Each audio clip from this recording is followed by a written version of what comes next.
Hello students, अथनी knowledge channel में आपका स्वागत है। स्टूडेंट्स, आज की वीडियो में हम जानेंगे प्रकाश के अपवर्तन के नियमों के बारे में और अपवर्तनांक के बारे में। इससे पहली वीडियो में आप जान चुके हैं कि प्रकाश का अपवर्तन किसे कहते हैं। जब प्रकाश की किरण एक पारदर्शी माध्यम से दूसरे पारदर्शी माध्यम में जाती है तो अपने पूर्व मार्ग से विचलित हो जाती है।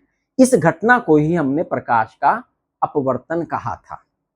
वहां पर आपने देखा था कि भाई आपतित किरण, अपवर्तित किरण, आपतन कौन, अपवर्तन कौन। Is that clear? इनके बारे में आप जान चुके हैं। तो स्टूडेंट्स, आपने प्रकाश के परावर्तन में जाना था कि भाई जो प्रकाश के परावर्तन की क्रिया है वो दो नियमों पर आधारित थी। तो क्या प्रकाश का अपवर्तन भी कुछ रूल्स को, कुछ लॉज को फॉलो करता है? तो इसका आंसर है यस। प्रकाश के अपवर्तन की घटना भी दो नियमों का पालन करती है। अगर आप देखें, ये दो माध्यम है। एक माध्यम एक, मान लीजिए ये वायु है, ये माध्यम दो है जिससे पहले माध्यम से दूसरे माध्यम में जा रही है किरण। ये माध्यम दो मानी की जल है। ये प्रकाश की किरण आई है, ये आपतित किरण है। ये कौन सी किरण है? आपतित किरण। आपतित किरण। और जिस बिंदु पर टकराई है ये है आपतन बिंदु। इसे थोड़ा और आगे कर लेते हैं। आपतन बिंदु। ये अपवर्तित किरण है। अपवर्तित किरण। और यहां से खींचा गया ये अभिलंब है। अभिलंब है ये। और अभिलंब और आपतित किरण के बीच के बना हुआ कोण आपतन कोण, जिसे हम कोण आई कह रहे हैं। इसी प्रकार से अपवर्तित किरण और अभिलंब के बीच बना कोण अपवर्तन कोण है, जिसे हम कोण आर कह रहे हैं। Is that clear? तो हमने कहा प्रकाश के अपवर्तन की जो घटना है वह भी दो नियमों पर आधारित है। तो इसका प्रथम नियम देखते हैं। प्रथम नियम, प्रकाश के परावर्तन में आपने देखा था जो प्रथम नियम था वो था, उसी से मिलता जुलता ये नियम है। बस यहां पर अपवर्तन कोण और अपवर्तित किरण शब्द इस्तेमाल होंगे। तो पहला नियम है प्रकाश के अपवर्तन का कि आपतित किरण, अपवर्तित किरण और आपतन बिंदु तीनों के तीनों एक ही तल में स्थित होते हैं। तीनों का प्लेन एक ही रहता है। तीनों एक ही तल में स्थित होते हैं। यह हुआ पहला नियम। दूसरा नियम क्या है भाई? जो प्रकाश के अपवर्तन का दूसरा नियम है उसे स्नेल का नियम भी कहते हैं। दूसरे नियम को ही स्नेल का नियम कहते हैं क्योंकि इसी साइंटिस्ट के द्वारा यह दिया गया। क्या है भाई स्नेल का नियम या प्रकाश के अपवर्तन का दूसरा नियम? वहां पर आपने देखा था परावर्तन में कि भाई आपतन कोण परावर्तन कोण के बराबर होता है, लेकिन यहां पर ऐसा नहीं है क्योंकि आपने देखा कोण तो बदल रहे हैं, बराबर का तो काम ही नहीं है क्योंकि एक माध्यम से दूसरे माध्यम में जा रही है, विचलित होकर कोण बड़े छोटे हो रहे हैं।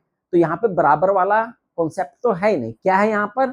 इसने कहा जो आपतन कोण है इसकी साइन, त्रिकोणमिति वाला ज्या यानी कि साइन, और अपवर्तन कोण की साइन का जो अनुपात है वो सदैव स्थिर रहता है, सदैव एक नियतांक होता है। यानी कि साइन आई और साइन आर, आई का मान साइन में और आर का मान साइन में सदैव क्या होता है? स्थिरांक होता है। ये हमेशा स्थिर रहता, स्थिरांक होता है।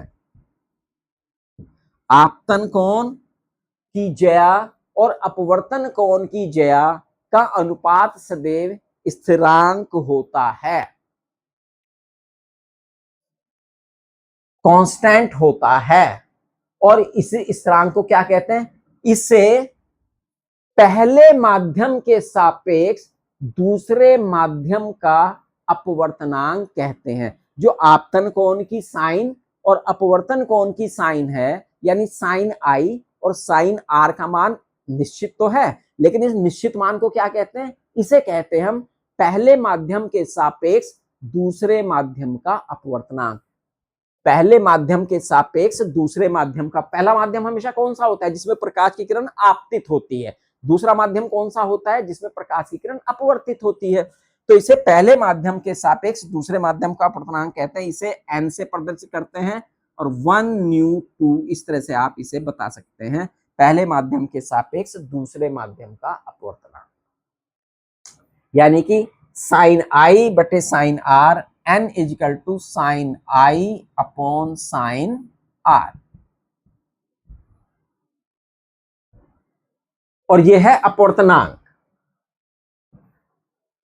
ये अपवर्तनांक दो प्रकार के होते हैं, एक निरपेक्ष अपवर्तनांक और एक होता है सापेक्ष अपवर्तनांक।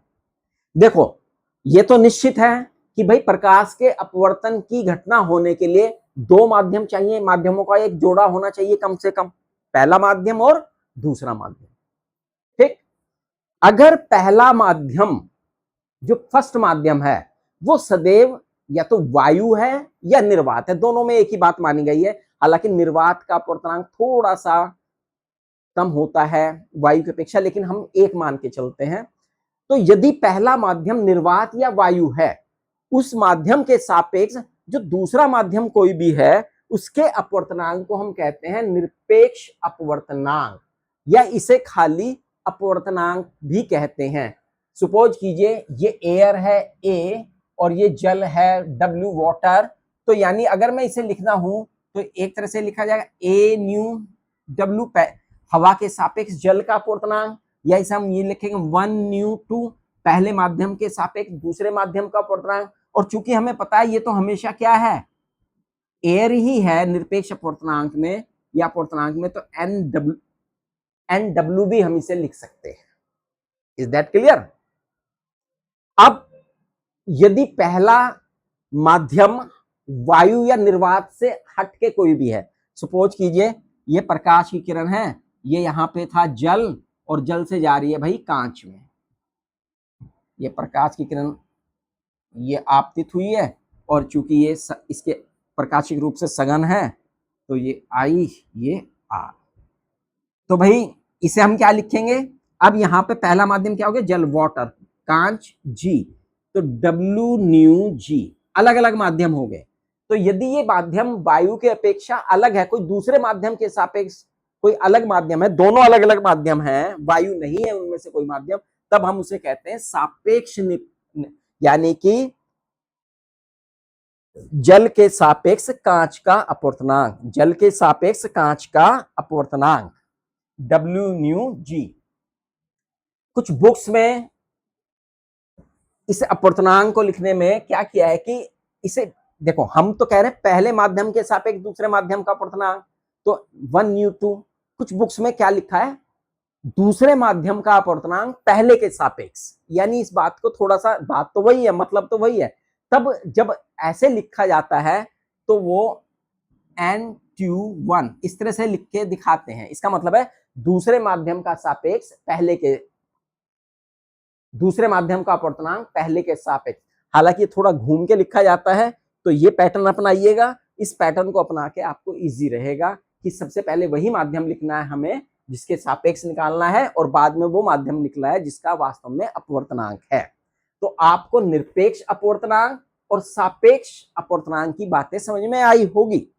अब प्रश्न आता है कि जो ये अपवर्तनांक है जो न्यू है, इसका मान जो है किस बात पर निर्भर करता है? क्या ये मान, हमने कहा स्थिर तो है, लेकिन कुछ बातों पर निर्भर करता है। किस पर निर्भर करता है? ये तीन मुख्य पॉइंट है जिन पर ये अपवर्तनांक का मान निर्भर करता है। नंबर 1 है पदार्थ की प्रकृति, प्रत्येक पदार्थ की जो प्रकृति है, संरचना है, वो अलग अलग है। तो वो क्या है पदार्थ? वायु है, जल है, कांच है, अल्कोहल है, बेंजीन है, हीरा है, क्या है?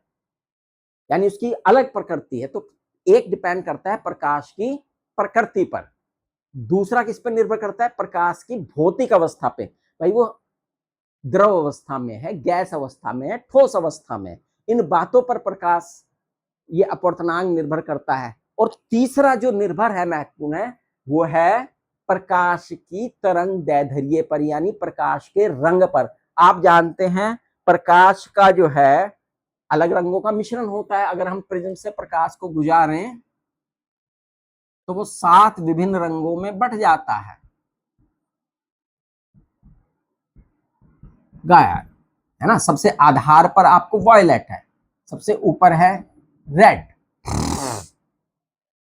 तो अलग अलग रंगों के लिए प्रकाश का अपवर्तनांक अलग अलग होता है। बैंगनी रंग के लिए सबसे अधिक और लाल रंग के लिए सबसे कम होता है। और एक बात और देखिएगा, प्रकाश का अपवर्तनांक जितना अधिक होगा उसका विचलन भी उतना ही अधिक होगा, यानी अपवर्तन भी उतना ही अधिक होगा। और आप देख रहे हैं कि जब हम प्रिज्म से गुजारे हैं सबसे नीचे कौन झुक के आ गया, वायलेट। तो इसका मतलब अलग अलग रंग के लिए अलग अलग है, वायलेट के लिए अलग है, इंडिगो के लिए अलग है, ब्लू, ग्रीन, और सबसे कम किसके लिए रहेगा, ऐसे बढ़ेंगे रेड की तरफ। रेड सबसे कम झुका है, सबसे कम विचलित हुआ है इसका। तो अलग अलग रंगों में अगर हम देखें, बैंगनी रंग के लिए सबसे अधिक है अपवर्तनांक का मान और लाल रंग के लिए सबसे कम है। मान लिया सपोज कीजिए मैं वायु के ही लिए निकालूं तो भाई माध्यम एक है, वायु हो गया, लेकिन मैं प्रकाश के रंग बदल रहा हूं। प्रकाश के क्या बदल रहा हूं, रंग। तो रंगों के लिए क्या हो जाएगा, अलग अलग हो जाएगा। लाल के लिए अलग रहेगा, पीले के लिए अलग, बैंगनी के लिए अलग। लेकिन हम एक तुलनात्मक रूप से श्वेत रंग के प्रकाश के लिए देखें तो एक सारणी के माध्यम से आप देख सकते हैं कि भाई पदार्थों के अपवर्तनांक यहां पर श्रेणीबद्ध किए गए हैं। जैसे वायु के लिए 1.0003 यानी जिसे लगभग 1 मान लिया गया है।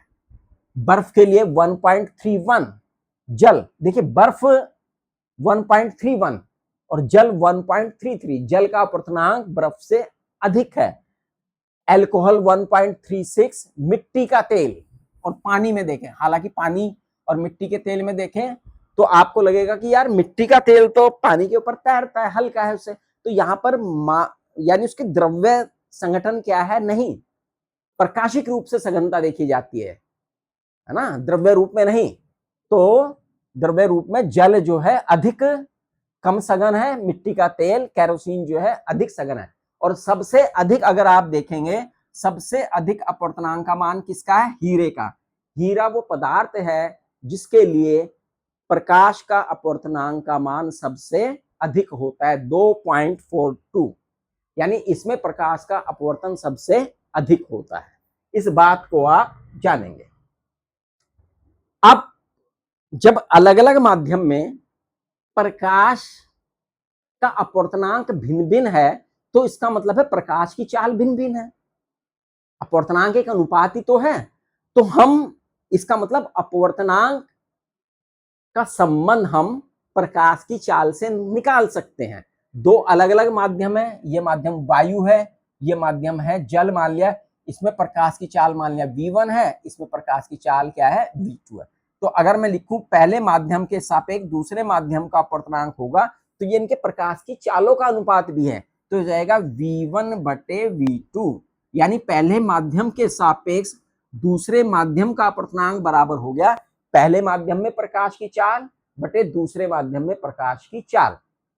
यदि पहला माध्यम वायु है तो हमने कहा था उसे हम निरपेक्ष अपवर्तनांक कह रहे हैं, यानी यहां पे जैसे इस केस में, तो ये केस ऐसे भी लिखा जा सकता है, NW बराबर प्रकाश की चाल को हम C से अपॉन V2, जल में प्रकाश की चाल, ऐसे लिख सकते हैं। अगर दूसरे माध्यम बदलेंगे, मान लिया ये वाटर है, ये ग्लास है, प्रकाश की किरण यहां से गई है तो यहां पर इसकी चाल अलग होगी, यहां पर चाल अलग होगी, तो Wν(G) बराबर आ जाएगा V1/V2।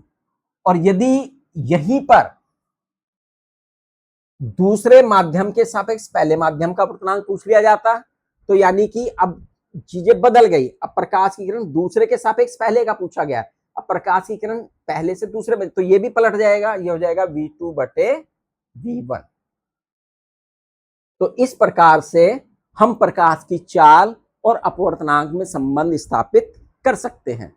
तो ये बातें आपको समझ में आई होंगी, इन पे न्यूमेरिकल भी चलेंगे इन घटनाओं पर, और प्रकाश के अपवर्तन पर आधारित हमारे दैनिक जीवन में कौन कौन सी घटनाएं घटती हैं उनका भी जिक्र हम और उनका एक्सप्लेनेशन, उनकी व्याख्या हम अपनी अगली वीडियो के माध्यम से करेंगे। जब तक आप हमारी वीडियो को देखते रहिएगा, चैनल को ज़्यादा से ज़्यादा सब्सक्राइब कीजिएगा और वीडियो को ज़्यादा से ज़्यादा शेयर कीजिएगा। जब तक के लिए नई वीडियो के साथ मिलेंगे, जब तक के लिए गुड बाय, थैंक यू।